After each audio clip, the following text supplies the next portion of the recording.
At one point Josh Trank's career looked like it was going to shoot straight up, because he made that superhero movie Chronicle that was very well received. And I liked it too. I didn't necessarily think it was great, but I liked it a fair bit. So he got a lot of attention, and not long after that he landed the gig of directing the new Fantastic Four movie, which I honestly haven't seen, but it flopped hard and it looks like a complete disaster. Oh well, back to the drawing board, and now 5 years later he returns with a much smaller movie. Starring Tom Hardy of all people, someone who I'm a big fan of. I love the guy. And he's usually pretty good at picking projects too, although I wouldn't say his track record is necessarily flawless either. But he's made a lot of good stuff, and playing someone like Al Capone sounded like a pretty good idea. So initially I was quite interested in this, but then the trailer dropped and I got worried. Really worried, because he plays an older Capone in this, and the makeup looked awful. I mean terrible, distractingly bad actually. And then of course I started hearing whispers about the movie actually being pretty bad too. So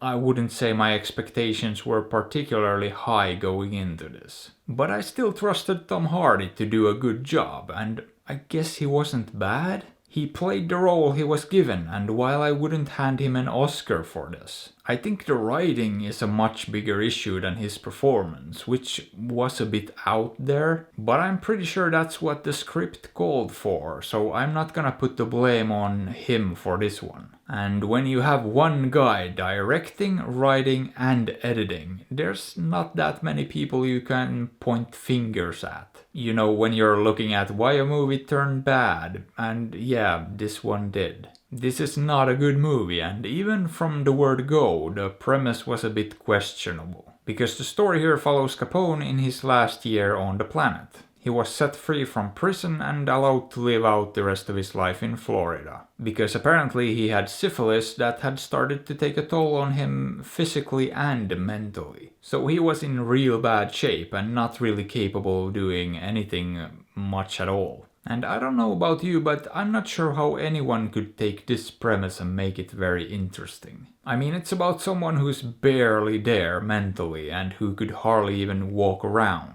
What exactly are you gonna do with a character like that? Well, Josh Trank did more or less nothing with it. Capone is losing his grip on reality, and he's losing more and more of his ability to control his bodily functions. Real riveting stuff, huh?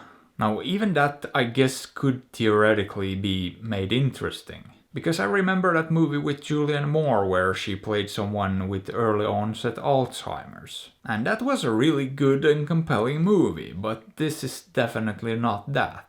And it's partially because the main character isn't exactly compelling to begin with. And he's already so far gone when the movie starts that there's not much of a progression. The situation basically goes from terrible to worse, and there's nothing really to make it interesting. And I don't know how they could have made it interesting either without doing something drastically different. Like, I don't know, focusing on some other characters around him instead of on him. Because there's really nothing there, he's just sitting in a chair barely able to speak. And occasionally he'll have a nightmare or hallucination of some sort that also didn't do the movie any favors. Then of course we also have the storyline about his son, if you can call it a storyline, because it did absolutely nothing for the movie, and neither did the storyline about the feds. Because that one went nowhere as well, and I guess that's my biggest gripe with this. It's basically a non-story, nothing of any consequence happens and no storyline really goes anywhere. It's completely devoid of any sense of forward movement and progression, and essentially just spins its wheel for an hour and 40 minutes, which results in one of the least interesting and most boring movies I've seen this year. But in the interest of fairness and to balance out my critique a little bit, I will say that it's a decent looking movie. It's well shot for the most part, and I can't complain about the visuals. But that's pretty much it as far as the positives go, because this is just not a good movie. With that being said, I'm still looking forward to seeing what Tom Hardy does next. And I wish Josh Trank the best of luck, because at this point